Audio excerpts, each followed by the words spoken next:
परिभाषा 10 परिभाषाएं लिखना है और 20 नंबर के शब्दार्थ लिखना है। शब्दार्थ जानते ना, शांतिनाथ स्तवन आएगा, गुरु ने जहां जहां भी, और जब जीवन का अंत हो। अरे जी जी है, फिल इन द ब्लैंक्स आएगा, पंक्ति पूरी करने, सब करने। चलो भैया चलो, शुरू तो नहीं हुआ ना, तो शुरू करो तो ऐसा अंगूठा बताया करो,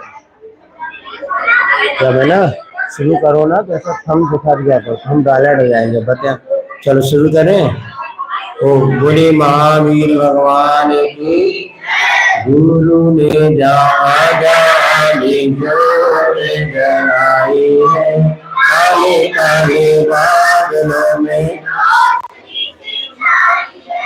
हड्डियों को तोड़ जरा जान की उजाले में, रखने से वास पूरा जग रखवाने में, तेरी मान गुरु के सिवा चीज पराई है, गुरु ने जहाँ जहाँ भी ज्योत जलाई है, काले काले बादलों में। बस पेज नंबर 18 निकालो। क्या बाद में एक बार पढ़ा देंगे, जो स्टूडेंट्स बाद में आते हैं उनका ही भला हो जाएगा। अभी तक एक भी बार उन्होंने नहीं पढ़ा, जो कि कक्षा के बाद में आते हैं। दुनिया में गुरु हजारों है, विद्यासागर जी का क्या कहना। दुनिया में गुरु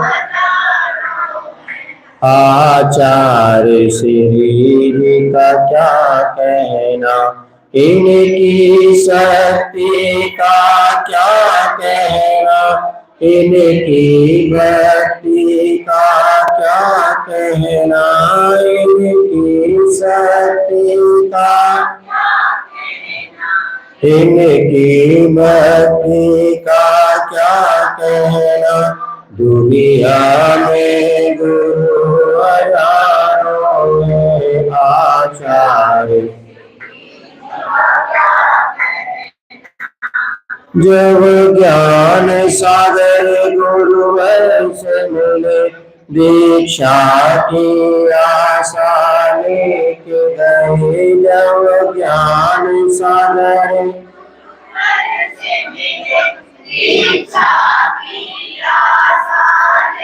गए, माता को मनाना क्या कहना, परिवार भुलाना क्या कहना। दुनिया में गुरु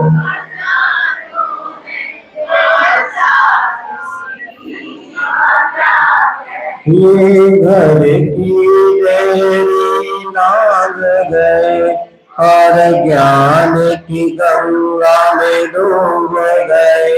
ये घर की गहरी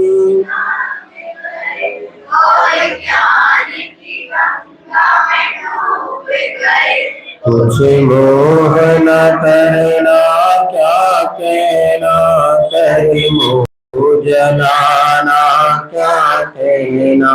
दुनिया में गुरु हजारों हैं, विद्यासागर जी का क्या। गुरुदेव के मन मंदिर में सदा, गुरु ज्ञान सागर जी की ज्योति जले। गुरुदेव के ज्ञान सागर जी की ज्योति जले। ये गुरु अनोखे क्या कहना, जग इनका दीवाना क्या कहना। दुनिया में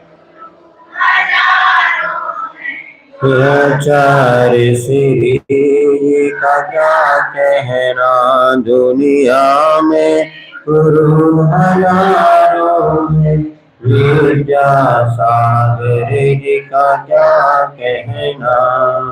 बोली महावीर भगवान की। आचार्य गुरुवर श्री विद्यासागर जी महाराज की। आचार्य श्री समय सागर जी महाराज की। पेज नंबर 1 पर अच्छी तरीके से शांतिनाथ स्तवन आपको याद करना है। समग्रतः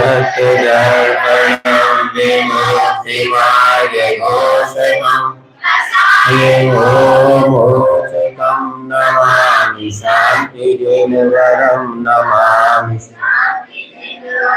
त्रिलोके वन्दे भूषणं भवामि वीरशोषणं जितेन्द्रियम् अजं जिनं शान्तिजनवरं नमामि शान्तिजनवरम् अखण्डखण्ड गुणधरं प्रचण्ड कामखण्डनम् पद्मदिनकरं नमामि शान्तिजनवरं नमामि शान्तिजनवरम् वादिमतिहरं सुषादिवादिकौशलं मुनीन्द्रवृन्दसेवितं नमामि शान्तिजनवरं नमामि शान्ति चक्रमण्डलं प्रकर्मचक्रचूर्णम् शान्तिजनवरं नमामि शान्तिजनवरम् अकण्ठेन सुमोक्षगामितीर्थनम् प्रभञ्जनं नमामि शान्तिजनवरं नमामि महासमरमकिञ्चनम् अकामिकामपरधरं सुतीर्थकर्तृषोडशं नमामि शान्तिजनवरम् महागतं धनं धनं दयाक्षमा गुणाकरं सुदृष्टिज्ञानव्रतधनं नमामि शान्तिजनवरं नमामि। देखिए ये शांतिनाथ स्तवन है और इसमें शब्दार्थ अपन को जानना है। हमने पूरा आपको शब्दार्थ बता चुके हैं, फिर से एक बार बता देते हैं। समग्र यानी संपूर्ण, तत्व दर्पणम यानी तत्व दर्पण के समान, विमुक्ति माने, जल्दी बोलो, अभी भी हम ही बोलेंगे, तुम कब पढ़ोगे। विमुक्ति मार्ग यानी मोक्ष मार्ग, घोषकम यानी घोषणा करने वाले, कसाय मोह मोचकम, कसाय मोह को मोचक माने छोड़ने वाले, ये सब पहले लिखा चुके हैं, अभी रिवीजन करवा रहे हैं आपको। नमामि यानी नमस्कार करता हूँ शांतिनाथ जिनवर को। यहाँ पे चलिए हम पूछ रहे हैं, अब आप लोग बताएंगे, लिखना कुछ नहीं है, अभी तक लिखते रहेंगे तो फिर याद क्या हुआ कैसे पता चलेगा। यदि परीक्षा देना है तो अच्छा मन बनाओ, और नहीं है तो बिल्कुल टेंशन फ्री रहो, तुम भी फ्री और हम भी फ्री। यदि किसी को मन में है कि हमें अपनी परीक्षा करनी है तो पेपर तो तैयार हो चुका है, अभी कैंसिल भी हो सकता है, अभी बहू अपने घर में ही है अच्छा बेटी अपने घर में है। चलिए हाँ, हाथ उठाने के साथ साथ ओ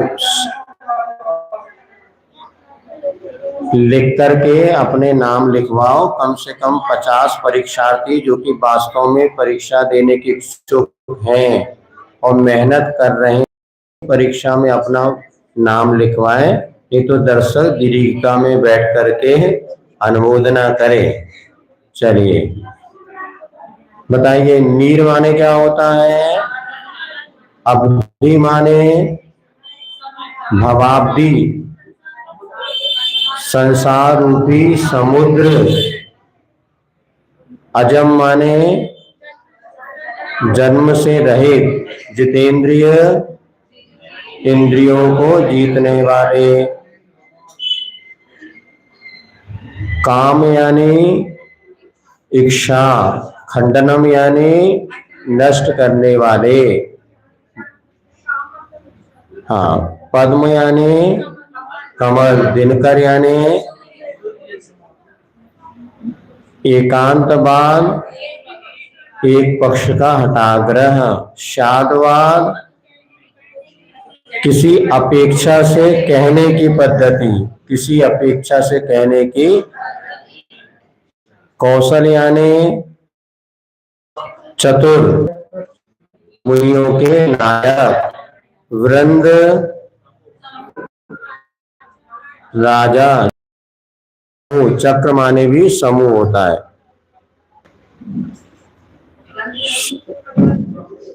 सुधर्म है अकिंचन माने कुछ भी पदार्थ मेरा नहीं है। काम पद यानी कामदेव के पद को धारण करने वाले। षोडश माने 16वें नंबर के। महाव्रत यानी 5 पापों को पूरा त्याग करना महाव्रत कहलाता है। आकर माने खुद खदान ना। दृष्टि, ज्ञान, व्रत धर्म। व्रत धर्म यानी व्रतों को धारण करने। ऐसे शांतिनाथ भगवान को मैं नमस्कार करता हूँ। इस प्रकार से यहाँ पर संक्षेप में एक पंक्ति लिख करके शेष पंक्ति पूरी करने के पश्चात से 1-2 फिलिंदा ब्लैंक्स हो सकते हैं, होते हैं। चलिए इसके बाद अपन पढ़ते हैं भेद प्रभेद जो आपको पढ़ाना है। मूल इसको पढ़ेंगे तो चलिए ये तक आपको सब पढ़ाया था कल। कहाँ तक पहुंच गए थे हम? कार्य की उत्पत्ति के 2 कारण, ये 24 तक पहुंच गए थे। ठीक है, अब ये बताइए भव्य और अभव जीव में क्या अंतर है? भव जीव मोक्ष जा सकता और अभव जीव मोक्ष। त्रस और स्थावर में क्या अंतर है? त्रस की 2 से 5 इंद्रियों की और स्थावर की।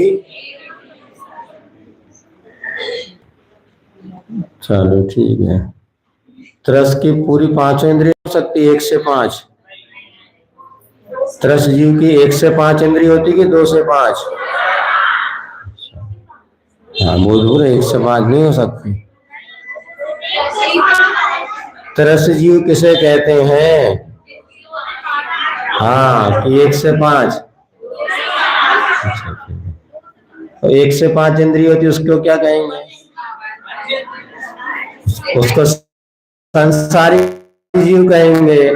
संसारी जीव की कितनी इंद्रियां होती है? तो 1 से 5। और त्रस जीव की और स्थावर जीव की मात्र 1 इंद्रिय होती है। ऐसा चलिए कहलाते हैं वो। चलिए बढ़िया। 6 द्रव्यों में कौन सा द्रव्य जो हमें देखने में आता है उसको कौन सा द्रव्य कहते हैं? मूर्ति द्रव्य कहते हैं। चलिए, मोक्ष जाने के लिए कितने शयनन की आवश्यकता है? वो कौन सा है? वंशम नाराज शयनन। हम जहां पर रहते हैं वो कौन सा आकाश कहलाता है? चलिए बढ़िया। जिसका कोई दूसरा विभाग ना हो सके ऐसे पुद्गल को क्या कहते हैं? अणु किसे कहते हैं? पुद्गल का वह अंश जिसका दूसरा विभाग। स्कंद किसे कहते हैं?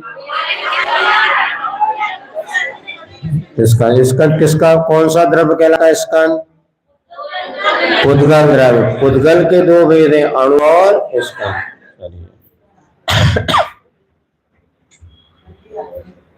5 पापों का थोड़ा थोड़ा त्याग करना कौन सा व्रत है? अणु व्रत। और अणु में क्या अंतर है? अणु और अणु व्रत में क्या अंतर है? बोलो, प्रश्न क्या पूछ रहे हैं? हाँ, प्रश्न अणु और अणुव्रत में क्या अंतर है? हाँ, अणु उद्गल का भेद है और अणुव्रत व्रत का भेद है, इतने समझो। अणु किसका भेद है? उद्गल का। और अणुव्रत किसका भेद है? व्रत का। व्रत दो प्रकार के होते हैं, अणुव्रत और महाव्रत। और पुद्गल के दो भेद, अणु और स्कंद। अंतर आई समझ में? अणु और अणुव्रत में क्या अंतर है? और अणुव्रत व्रत के भेद है। चलो, महाव्रती किसे कहते हैं? 5 पाप का पूरा त्याग करता है। देवियां, वैमानिक देवों के 2 भेद में देवियां कहां पर उत्पन्न होती हैं? चलो, और उसके ऊपर मात्र देव रहते हैं। चलो, कल्पोपन्न किसका भेद है? वैमानिक देवों का भेद है। ऐसा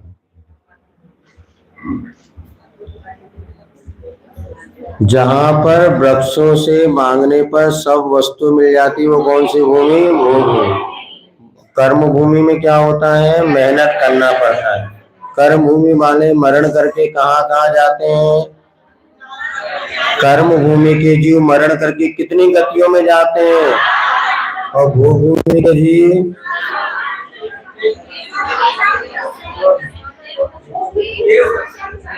जितो पूछ रहे उससे बताओ, भोग भूमि के जीव मर के कितनी गतियों में जाते हैं? 1 की 2? चलो ठीक। भोग भूमि के जीव मोक्ष से जा सकते कि नहीं जा सकते? भोग भूमि के जीव मोक्ष जा सकते हैं क्या?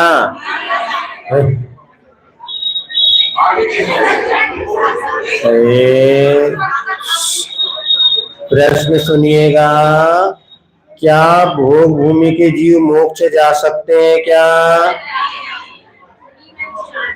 अरे भोग भूमि मुनि नहीं बनते कोई, कर्म भूमि में मुनि बनते। भोग भूमि मुनि, कर्म भूमि के जीव मर करके कितनी गति में जाते हैं? कर्म भूमि के 4, भोग भूमि के, तो भोग भूमि के जीव मोक्ष जा सकते क्या? नहीं जा, क्योंकि वो मुनि नहीं बन सकते।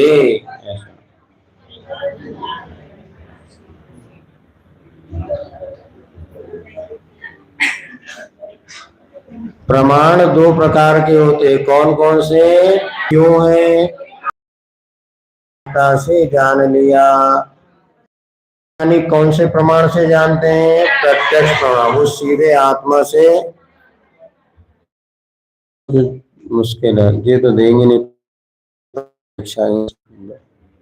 2-4 जो बिना पढ़ने वाले इनको मत बैठाना परीक्षा। अब बताओ, परमात्मा कितने भेद होते हैं? सिद्ध भगवान कौन से परमात्मा? क्यों? सिद्ध भगवान संसारी है कि मुक्त? और अरिहंत भगवान? चलो ठीक। तो सिद्ध भगवान परमात्मा है कि संसारी है? अरिहंत भगवान संसारी भी और परमात्मा। तो परमात्मा कौन से? चलो, अरिहंत भगवान संसारी होते हुए भी सकल परमात्मा है, क्योंकि उनके अभी शरीर है और 4 घातिया कर्म शेष हैं। पुण्य किसे कहते हैं? जो आत्मा को पवित्र करे उसे पुण्य कहते हैं। पाप किसे कहते हैं? कर्मों का, जिस परिणाम से कर्मों का आना रुक जाए उसे क्या कहते हैं? संबर। उन परिणामों का नाम है भाव संबर, और कर्मों का नहीं आना सो द्रव्य संबर कहलाता है।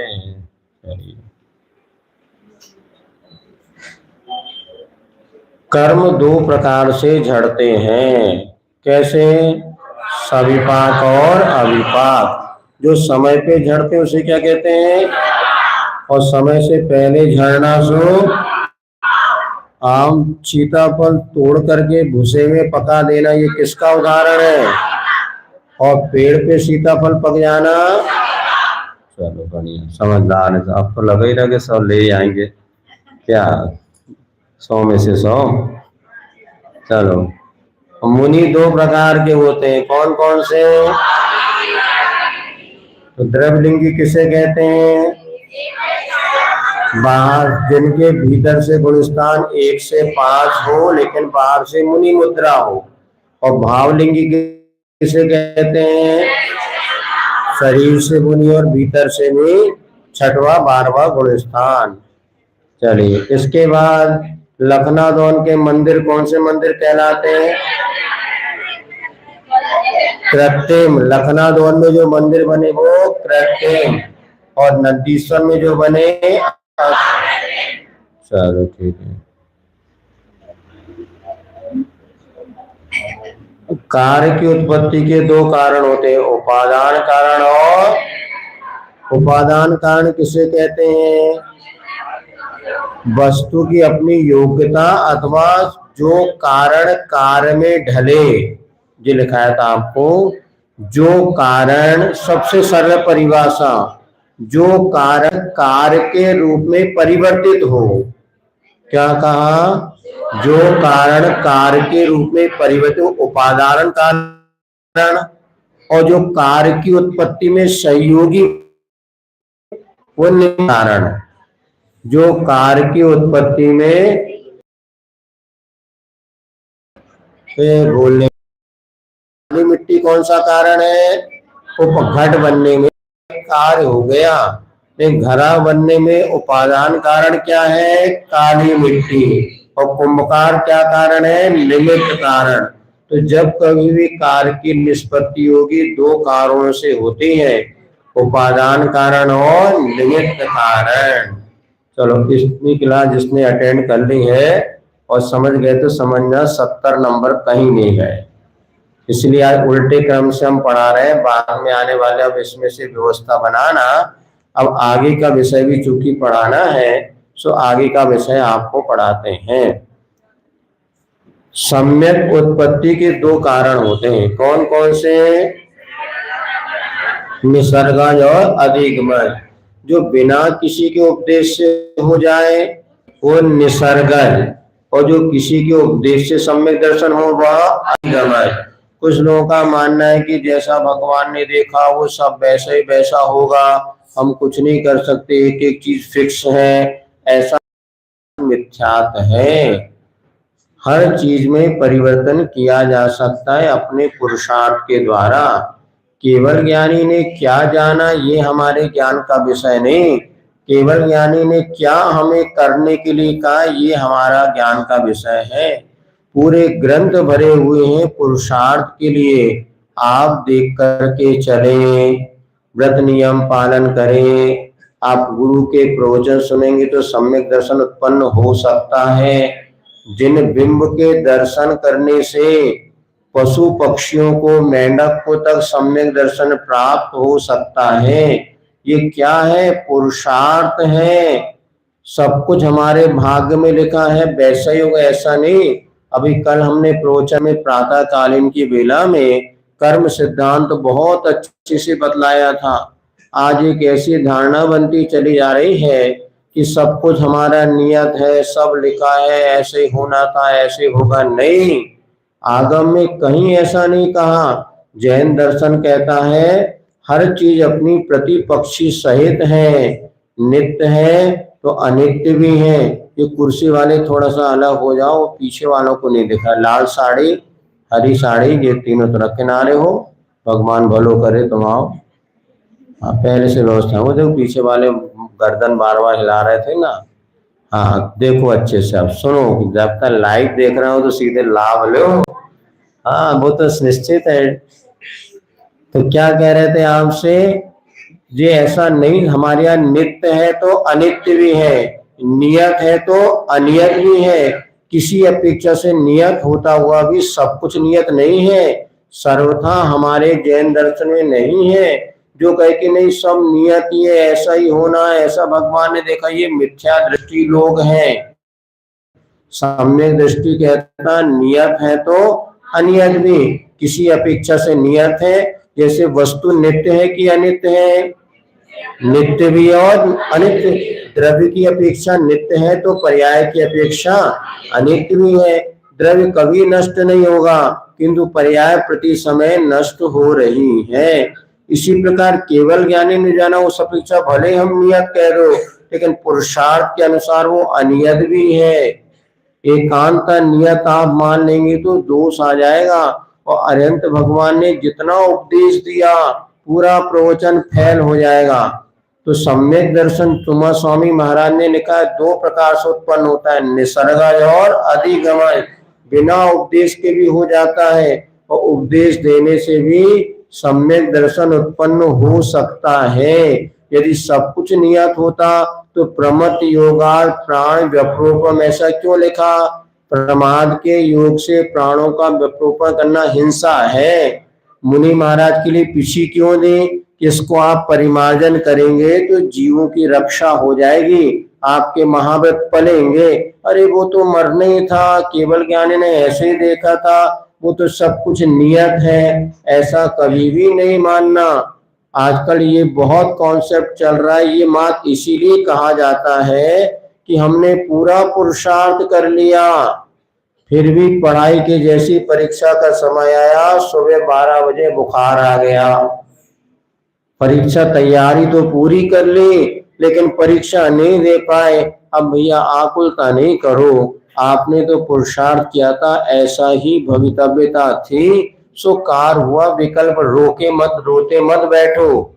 इसीलिए कहा कि ऐसा ही होना था, विकल्प क्यों कर रहे? अपन ने पूरा पुरुषार्थ किया, अचानक ऐसी व्यवस्था बन गई, बाहर जाना पड़ गया, कुछ कर्म का उदय आ गया और नहीं कर पाए। अब भैया आकुलता मत कर, होना होगा तो हो गया। इतनी मेहनत करने के बाद भी अगर सफलता नहीं मिल रही तो हमारा कोई अशुभ कर्म का उदय है, ऐसा समझाने के लिए हमारे यहाँ जिनवाणी माँ बच्चों को खूब समझाती और हर तरीके से उनको सेटल करने का यह पुरुषार्थ होता है। समझ में आए ना? तो एक ही ध्यान रखना, जैन सिद्धांत कभी एकांतवादी नहीं है। हमारे यहाँ कौन सा वाद है? अनेकांतवाद।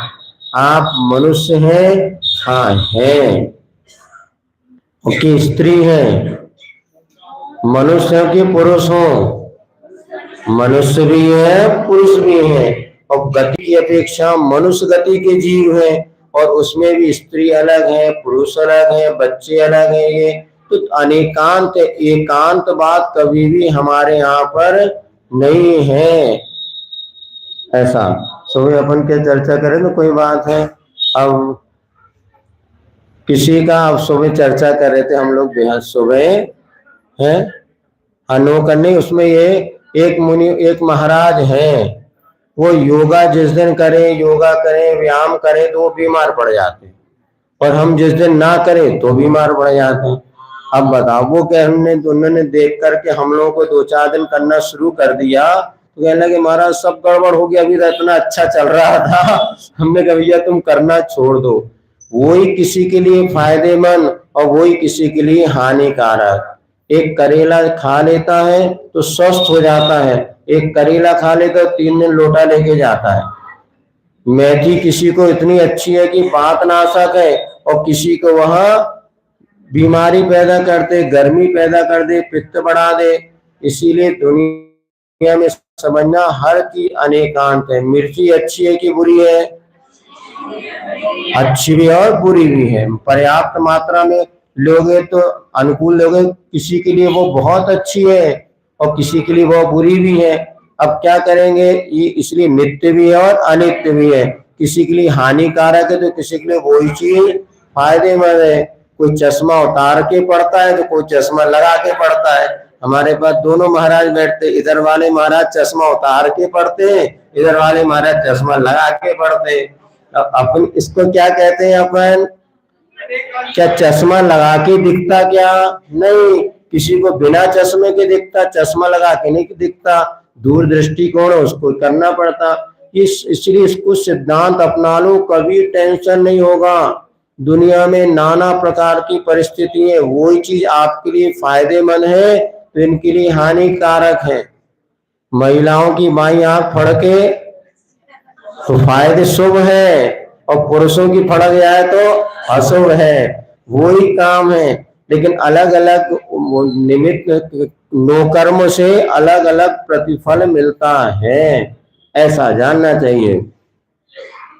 तो सम्यक दर्शन निसर्गज भी होता है और किसी के उपदेश से भी, नहीं तो हमारा प्रवचन करना व्यर्थ चला जाएगा। हम तो यही समझ रहे हैं कि हमारे एक तो सुनावे से दिन में 2-2 3-3 बार, एकाध को कल्याण हो जाएगा, एकाध तो नगर गौरव बनी जाएगी। नहीं तो गोबर तो है ही, फिर नगर गौरव नहीं तो नगर गौरव तो गौरव माने मोक्ष मार्ग में आगे बढ़ने का पुरुषार्थ संपन्न हो जाएगा।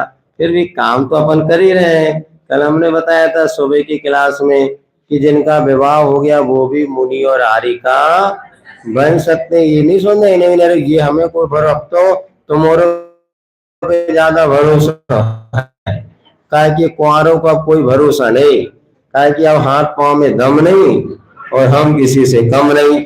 अब तुम्हारे जो खाए पिए पुराना घी वाले हो, ये 2-4 बब्बा को कल्याण हो जाए, बहू घरों को तो ठीक है, अब जवानों को तो कोई भरोसा नहीं है। ये शक्ति नहीं है, हाथ पांव में क्या करें बताओ। एक आसन करो तो 2 दिन तक नहीं चक्कर आए, तब क्या कर सकते। फिर भी भावना भाव के तो सबका काम सफल हो सकता है। एकांत कुछ भी नहीं लगाना। अब यहाँ पे मिथ्या तो 2 प्रकार के होते, कौन कौन से?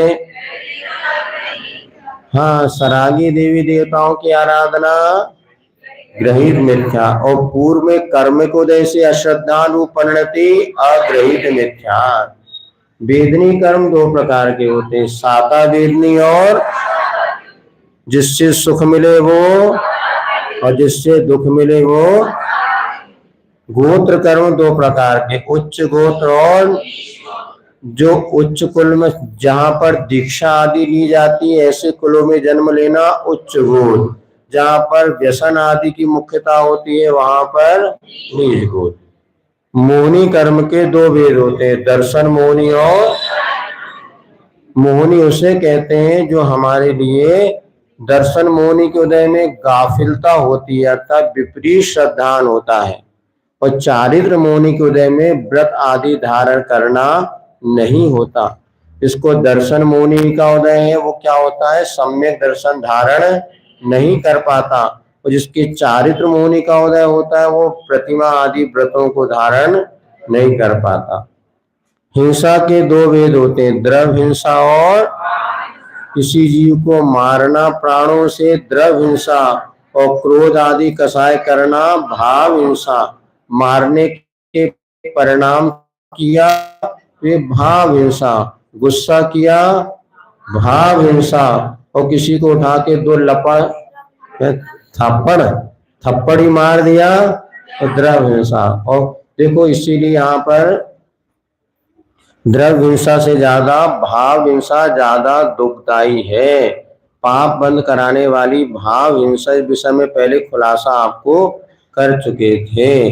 खेती आदि करने में भाव हिंसा भले हो, द्रव्य हिंसा हो, किंतु भाव हिंसा नहीं होती, ये बात अलग है। वर्तमान में कीटनाशक दवाइयों का जो प्रयोग करते हैं वो संकल्पी हिंसा मानी जाती है, लेकिन प्राचीन समय में जब खेती किसानी व्यक्ति करते थे तो वहां पर प्राकृतिक रूप से वह खेती करते थे, उसमें हिंसा कम होती थी। भाव ये होता था सभी का पेट भरा रहे। यदि किसान खेती करना बंद कर देगा तो सब लोग भूखे प्यासे मर जाएंगे। इसलिए किसान के परिणामों में हिंसा नहीं होती, किंतु भले ऊपर से कोई मर जाए तो भी वह उसके लिए क्षम्य है। जितने हमारे आचार आदि हुए वो सब कृषि को ही मुख्यतः से उनका जीविकोपार्जन का साधन था। अब चारित्र 2 प्रकार के, सराग चारित्र और वीतराग। जहां पर राग से सहित चारित्र पाला जाता जो हम बोल रहे हैं ये सराग चारित्र, और सामायिक में किसी से लेना देना नहीं, अपने आप में स्थिर हो गए तो वीतराग चारित्र है। चलिए, इस प्रकार के अपन ने पढ़े थे। अब 2-3 और ये वेद हैं विशेष। हाँ, इतने तो नहीं आएंगे, आएंगे तो सब 20-25 के पीछे भीतर ही हैं। चलो तैयारी कर लियो। हाँ चलिए, अब एक मंगलाचरण पढ़ ले, क्योंकि जो लोग बाद पीछे अभी आए हैं, ये आपके गुरु वंदना अपन पढ़ रहे थे पेज नंबर 14 पर। इसको एक बार पढ़ लेते हैं। ये जो उसको पूरा याद हो गया तो उसके लिए 15 ये गुरु वंदना, गुरु ने जहां जहां, ये पूरा याद करना है। अभी एक भी व्यक्ति चौके में बिना पढ़े पूरा नहीं सुनवा पा रहे हैं। अब देखो क्या होता है, एक बार पढ़ लेते हैं। हाँ, जितना आएगा नंबर ही नंबर आएंगे। चलो, गुरु ने जहां जहां भी जो, बिना देखे पढ़ो, रोशनी से छाई है अखियों को खोल जरा ज्ञान के उजाले में।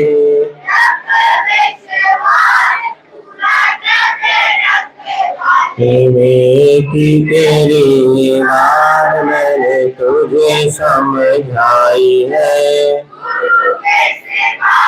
हरे बंधनों को बांध सकती डोर से, आलिया चलेंगे इन सब पर बड़ी जोर से, क्योंकि इस रास्ते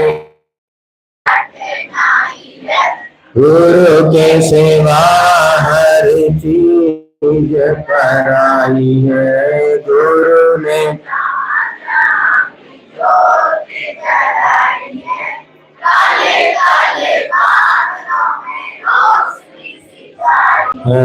एक बार सोच ले तो जीवन के अंधियारे में गुरु इशारा है, जीवन के चौराहे।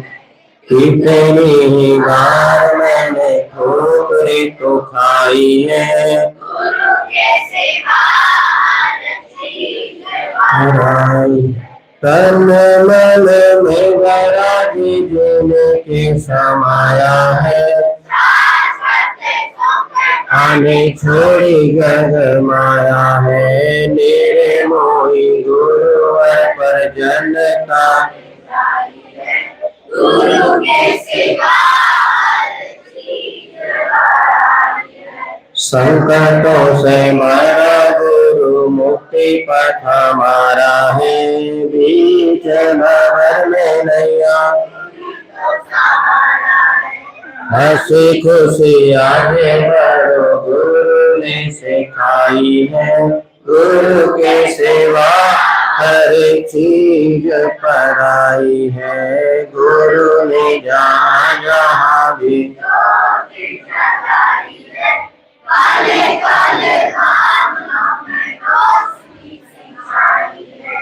चलिए, जो जो परीक्षा में बैठ रहे हैं उनको ये गुरु वंदना याद करना, याद होना अनिवार्य है। हाँ पूरी, अरे याद करना है। आएंगे 2-3 लाइन ही आएंगी, उसमें पहला हम शब्द लिख दिया, आगे की आपको पूर्ण करना पड़ेगा, लेकिन याद सबको करना है। चलिए, हाई से 70 नंबर पेज पर ये भी सब 5 ही आना है, नहीं तो बहुत चला रहा है। बोलो पहला, शुरू के 5। हाँ, बिना देखे बोलो दूसरा।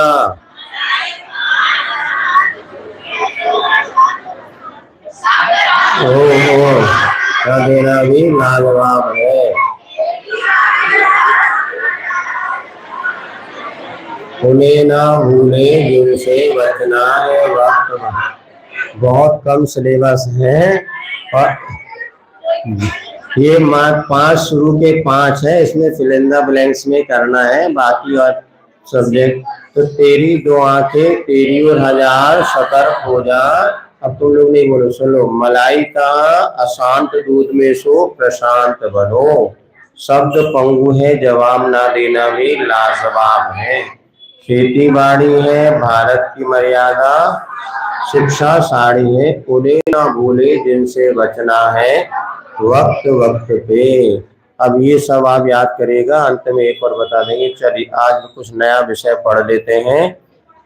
पुराना आपको कौन सा, जब जीवन का भी अंत में पढ़ेंगे ना, जब जब सबका अंत होगा तो क्लास का समापन में एक आध बात के लिए भी चाहिए ना। चलिए कल हमने आपको बताया था आत्मा तीन होती है, बहिरात्मा, अंतरात्मा और परमात्मा। अब आगे अपन पढ़ते हैं सम्यक तीन होते हैं। सम्यक किसे कहते हैं हमने आपको कल बताया था। सम्यक तीन प्रकार, सम्यक माने होता है सही सही, और मिथ्यात माने होता है झूठा। मिथ्यात माने झूठा और सम्यक माने सच्चा। एक शब्द है सम्यक माने सच्चा या सही सही, और मिथ्यात माने झूठा। बच्चा पार्टी दे दो। अब यहाँ पे सम्यक माने हम यहाँ पर लेंगे सम्यक दर्शन। जो आपको बताया था सम्यक दर्शन तीन तरीके का, वितरागी देव शास्त्री पर श्रद्धा करना, शरीर और आत्मा को अलग अलग मानना, और जीवादि सत्वों का जो का त्यों श्रद्धान करना।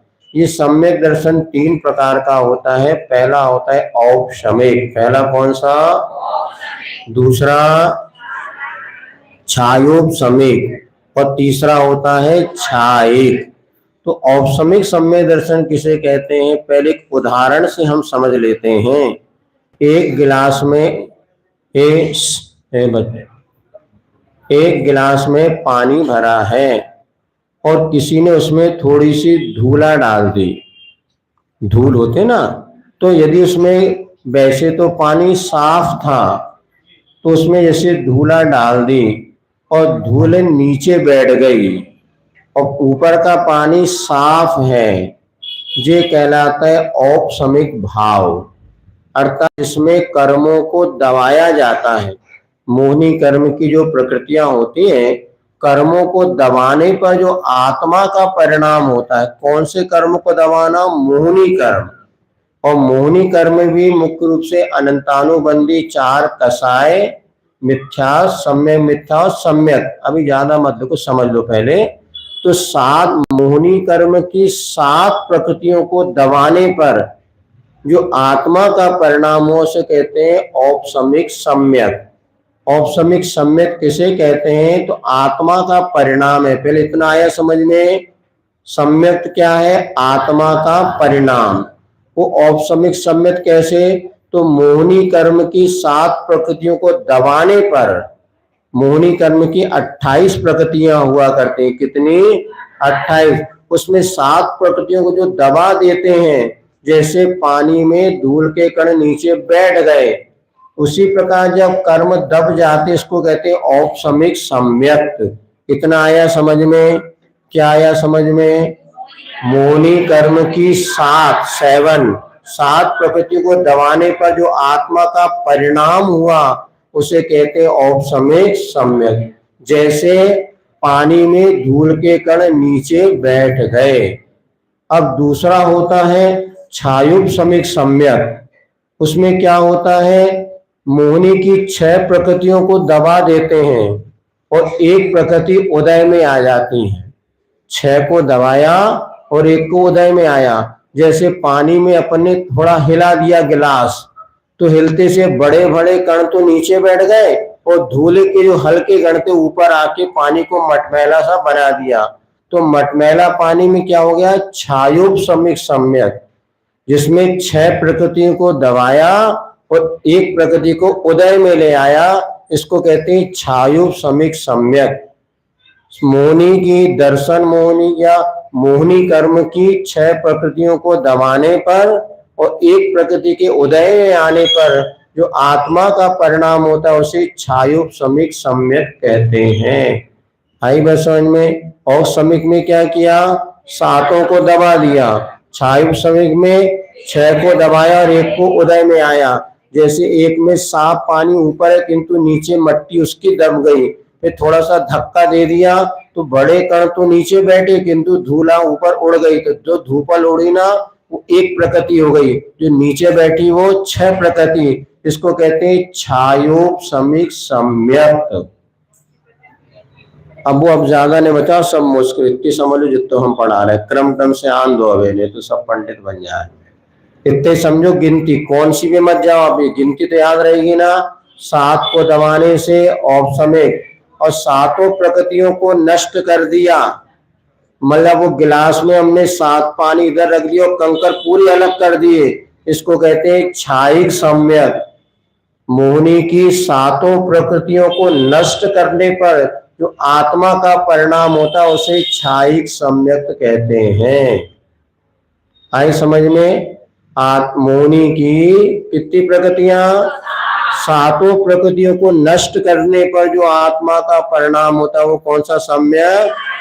जैसे अपन ने पूरे धूल के कण अलग कर दिए, ऊपर ऊपर का पानी निकाल लिया, हिलाया भी नहीं, तो धूल के कण अलग हो गए और पानी अलग हो गया, तो स्वच्छ पानी हो जाना वो बिल्कुल साफ पानी, क्षायिक सम्यक। इतनी बात आज समझ में?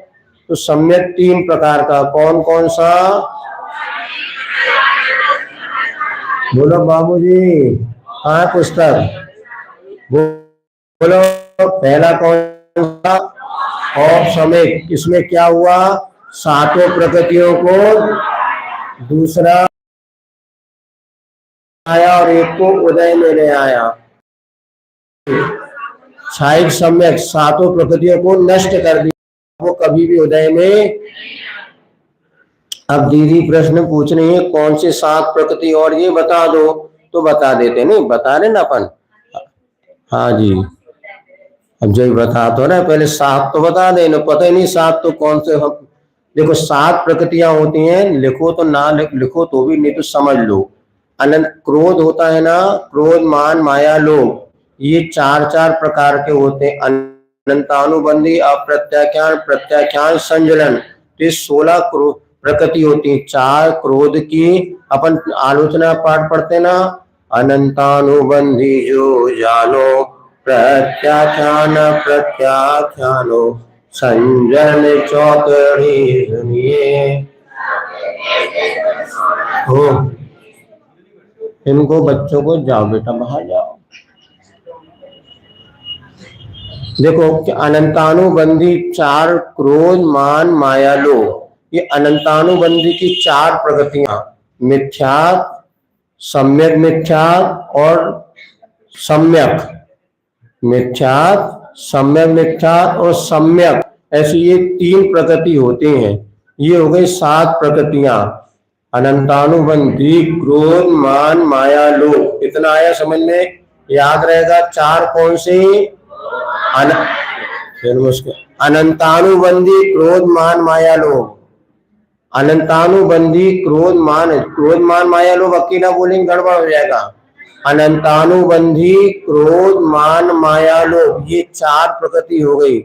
इसके बाद मिथ्यात्, सम्यक मिथ्यात् और सम्यक, मतलब मिथ्यात् और सम्यक 2 शब्द हैं, तो मिथ्यात्, सम्यक मिथ्यात् और सम्यक, ये 7 प्रकृतियों में हमने 6 को दबा दिया और सम्यक प्रकृति को उदय में ले आए।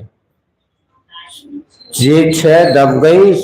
अनंतानुबंधी 4, मिथ्यात् और सम्यक मिथ्यात्, ये 6 को दबा दिया और सम्यक प्रकृति उदय में आ गई, इसको कहते हैं क्षयोपशम सम्यक, क्षयोपशमिक।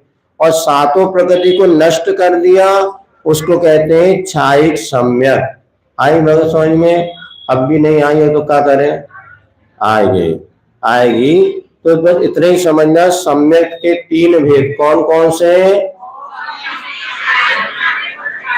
जिसमें 7 प्रकृतियां नष्ट करने पर परिणाम हुआ वो क्षायिक, 7 को दबाने पर औपशमिक, और 6 को दबा दिया और 1 को उदय में ले आए तो। अब एक उदाहरण और देते हैं, ट्यूशन वाला है। ट्यूशन में बच्चे, यहाँ के तो मानवे वाले हैं नहीं, ट्यूशन में बच्चे उधम कर रहे थे, चुप, सब बैठ जाओ। सब बैठ गया बिल्कुल चुप। कौन सा समय? वो शांति हो गई, नहीं औपशमिक शांति हो गई, और फिर भी नहीं मान रहे थे, सबको भगा दिया, क्षायिक। अब वो शांत, तो सब आगे वाले बच्चे सब शांत और पीछे वाले खुसर फुसर कर रहे हैं, क्षायोपशमिक। क्योंकि शांत है, पढ़ाने में डिस्टर्ब नहीं हो रहा, लेकिन फिर भी खुसर खुसर जैसे ये कर रहे हैं आतंकी, क्या कर सकते हैं, माई बाप नहीं संभाल सके, अपन का सवाल है। अब वो देखो ऐसा खुद, ये इसको कहते हैं छायुक समय। छायुक समय में कुछ ऐसी परिणति बनी रहती है, फिर भी अपनी क्लास चल रही है, वो उधम भी कर, इसको कहते हैं छायुक समय सम्या। शांति तो है किंतु छायुक समय है। अब पूरे पूरे पढ़ने वाले हो जाए पिन ड्रॉप, ये छाए, और हम उधम कर रहे हैं तो मुश्किल डांट के दबा दिया तो ऑफ समय। ये एक उदाहरण है, तो समझिए वो पानी वाला उदाहरण भी इजी है, और चूंकि आप लोग पढ़ाते रहते हो आपको वो उदाहरण दे दिया। इसके बाद लोक तीन होते हैं, कौन कौन से? वैसे तो लोकाकाश एक ही है, नक्शा हमने देखा, एक ही लोकाकाश होता है, और लोकाकाश के मूल में दो वेद, ऊर्ध्वलोक और अधोलोक। तो 14 राजू के लोकाकाश, 14 राजू लंबाई, हाइट कितनी इसकी? 14 राजू। एक राजू कितना होता है? तो उदाहरण ये दिया है, कोई देव 1000 किलोग्राम का कोई लोहे का गोला ऊपर से फेंके, कहाँ? ऊपर से, आकाश से, और 6 महीने में वो जितनी दूरी गिरे उतना एक राजू होता है। क्या आया समझ में? 1000 किलोग्राम लोहे का गोला कोई आकाश से छोड़े और गिरते गिरते गिरते गिरते 6 महीने में जहां पर आके अटक जाए, समझना उतना एक राजू है। उदाहरण के लिए राजू माने 6 किलोमीटर माइलोमीटर आप पढ़ते ना, ऐसा होता है। तो ऐसे 14 राजू प्रमाण लोकाकाश की ऊंचाई है। पूरा लोकाकाश जाम रहते, 3 लोक का नक्शा आपने देखा इस पुस्तक में जो बताया था, ये जो नक्शा बना हुआ है, ये पूरा नक्शा आपका लोकाकाश कहलाता है, ऊपर से लेके नीचे तक। इसकी पूरी ऊंचाई कितनी है? 14 राजू। अब ये 14 राजू में जो मिड में आपने देख लिया, जैसे ये आपका बना, कोई व्यक्ति दोनों पैर फैलाए और कमर पर हाथ रखे, उसका जैसा आकार बनता है वैसे लोकाकाश है। तो ये जो बीचों बीच दिया है आपके, ऊपर का भाग ऊर्ध्वलोक और नीचे का भाग अधोलोक। अब बीच का जो कहलाता है वो कह रहे मध्य लोक। तो वास्तव में लोक के दो ही भेद है, हम जहां बैठे हैं ना, अधोलोक की छत पर बैठे हैं, और जब चलते हैं तो ऊर्ध्वलोक में चलते हैं, क्योंकि पैर हमारे आकाश में होते हैं। लेकिन ये मनुष्य लोग जो है 1,40,000 योजन प्रमाण जो सुमेरु पर्वत है, इसको मध्य लोक कहा जाता है, जहां पर मनुष्य त्रियंश आदि रहते हैं, मध्यलोक है। और वैसे देखा जाए तो ये अपन जहां पर बैठे हैं, ये अधोलोक की ऊपर की पृथ्वी है, अधोलोक की ऊपर की पृथ्वी। ज्यादा दिमाग नहीं लगाना, वैसे है भी नहीं, हमें पता है। तो लोक 3 प्रकार के, ऊर्ध्वलोक और अधोलोक। अधोलोक में नारकी रहते हैं, मध्य लोक में मनुष्य त्रियंश मुख्य रूप से रहते हैं, ऊर्ध्व लोक में देव गति के जीव रहते हैं। देव गति के 4 गतियां होती हैं। अधोलोक में कौन सी गति के जीव? मुख्यतः से नरक गति के जीव, मध्य लोक में और ऊर्ध्व लोक में देव गति के। अब देव गति के जो वैमानिक देव होते हैं वो तो ऊपर रहते हैं, और भवनवासी व्यंतर वगैरह जो होते हैं मध्यलोक में भी रहते हैं और अधोलोक में भी रहते हैं। और ज्योतिष जो होते हैं, ज्योतिषी जाति के देव सूर्य चंद्रमा आदि जो हमें दिख रहा है, ये सुमेर धरती से 900 योजन की ऊपर ऊंचाई जाने पर ये ज्योतिष विमान के वहां पर सूर्य चंद्रमा आदि होते हैं, ऐसा समझना चाहिए। तो लोक के 3 भेद होते हैं, कौन कौन से? अधोलोक है ना। हम सब कहाँ पर रह रहे हैं? मध्य लोक में। और सौधर में नारी कहाँ रहते? ऊर्ध्वलोक में। और नारकी कहाँ पर रहते? अधोलोक। इतने ही समझ जाए। अब ये लोकाकाश को जो है बात वलय घेरे होते हैं। ये देखो 5 में लिखा बात वलय 3 होते हैं, कौन कौन से? घनोदरी बात वलय, घन बात वलय और तनु। इनमें बात नहीं लिखा तो घनोदरी बात वलय, घन बात वलय, वलय सब में लगा लेना। वलय माने क्या होता है? राउंड। जैसे ही आपको ये नक्शे में देखो चारों तरफ 3-3 आपको लकीरें दिख रही हैं, ये 3 लकीरें दिख रही ना, यही 3 बाद वलय है। सबसे अंदर होता है घनोदधि बाद वलय। सबसे अंदर का वलय कौन सा है? वलय माने राउंड। जैसे आप लोग अपने कोई भी कपड़ा या रस्सी बांध देते ना, या अपना मान ली विधान करते मारना, तो चारों तरफ एक रस्सी से अपन या उसको बांधते हैं या कलश को लपेट देते हैं। तो सबसे पहले लोकाकाश में अंदर होता है घनोदधि बाद वलय, बीच वाला होता है घन बाद वलय, और सबसे अंतिम वाला है तनु बाद वलय। हमने बताया था सिद्ध भगवान कहाँ रहते हैं? तनु बाद वलय में। जो ऊपर का जो 3 वलय आपको दिख रहे हैं, सबसे ऊपर वाले वलय में सिद्ध भगवान रहते हैं। इनमें क्या होता है? ये सबसे वाला जो पहला घनोदधि बाद वलय है, उसमें सघन रूप से पानी और हवा है। पहले वाले बाद वलय में सघन रूप से पानी और हवा होती है। दूसरे में मात्र सघन वायु होती है, पानी नहीं होता, मात्र हवा होती है।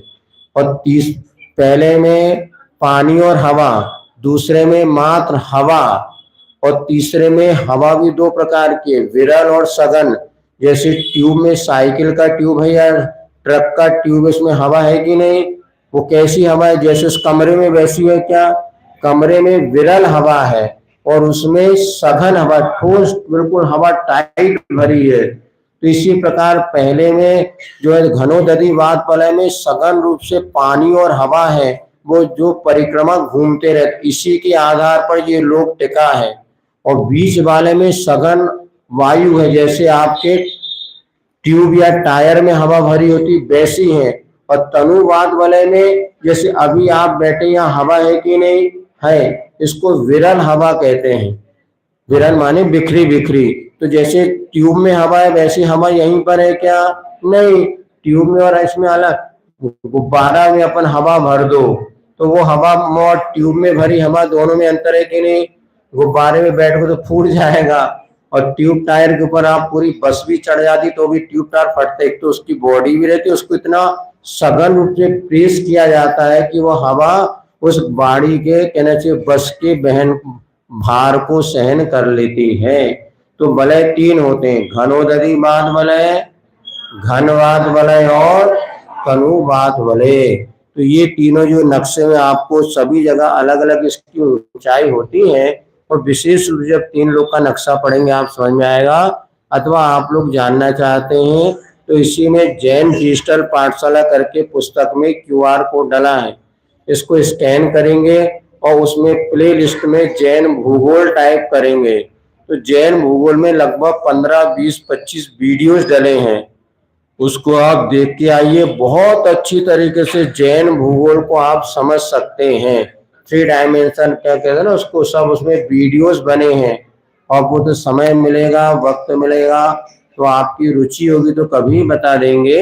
लेकिन वो 3 बात वाले ये होते हैं, इनकी अलग अलग मोटाई होती है, इनके आधार पर ही पूरा लोकाकाश टिका हुआ है। चलिए इस प्रकार से आपका हो गया। जो 2-2 चीजें कल आपको पढ़ाई थी पूरा पढ़ लीजिएगा। जहां ओम की रचना कैसे होती है? 5 परनिष्ठी को पहले अक्षर को मिलाने से। चलिए बाकी सब पूरा पुराना पढ़ा दिया। अब ये एक जो प्रार्थना है समाधि भावना है, इसको पढ़िएगा पेज नंबर 10 पर। ये भी आपके पाठ्यक्रम में सिलेबस में आने वाली है। जब जीवन का अंत हो मेरे सामने एक संत हो मेरे हाथों वह पंत हो कसायों की आग में जलता जलता आया की राह में चलता चलता दुख भरी सी यात्रा का, दुख भरी सी यात्रा का सुख दे अंत हो जब जीवन का हो मेरे सामने एक संत हो मेरे होठों महावीर का तन में जब तक श्वास है, मन में एक विश्वास है, मुक्ति की ही प्यास है, पंडित मरण की आस। अचल और मन अमल हो, तने अचल और मन अमल हो, अब ना कोई द्वंद्व हो, जब जीवन का अंत हो, मेरे सामने एक संत, मेरे होठों पर अरिहंत हो, महावीर का मेरी प्रीत हो, वेदना में जीत हो, आगम का संगीत हो, साधना के नंदन वन में, साधना के नंदन वन में, साधना बसंत हो, जब जीवन अंत हो, मेरे सामने एक संत, मेरे होठों पर अरिहंत हो, महावीर का बसंत हो। चलिए, हो गया, क्या पढ़ना हो गया टाइम। चलो एक चीज और पढ़ लें कोई। वो कहाँ गई जिनवाणी स्तुति, कहाँ गई सुनो।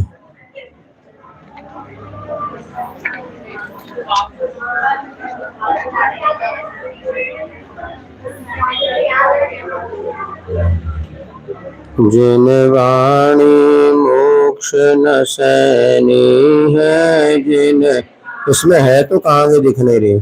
जिनवाणी मोक्ष न सैनी, जीव कर्म के जुदा करने को, जीव कर्म के ये ही पैनी छैनी है, जिनवाणी, जिनवाणी मोक्ष न सैनी, पढ़ो सुनो ध्याओ, 52 नंबर पेज, पढ़ो सुनो ध्याओ, जिनवा, देखो 52 नंबर पेज निकालो, पढ़ो सुनो हो, जिनवाणी, सबसे नीचे आ गए शुरू से, जिनवाणी मोक्ष न सैनी है, जीव कर्म के जुदा करने को, ये ही पैनी छैनी है, जिनवाणी, जो जिनवाणी नित्य अभ्यास, वो ही सच्चा जैनी है, जिनवाणी मोक्ष न सैनी, जो जिनवाणी उड़ न डरते हैं, सैनी हो के असैनी है, पढ़ो सुनो ध्याओ, जिनवाणी, यदि सुख शांति लेनी है, जिनवाणी, जिनवाणी मोक्ष न सैनी है, जिनवाणी के ज्ञान से सूर्य हाँ, सभी लोग अपने नाम लिखवा दे, जो कल तक नाम लिखाएंगे उन्हीं को परीक्षा में बैठने को मिलेगा। हाँ, आयु सरगम करो।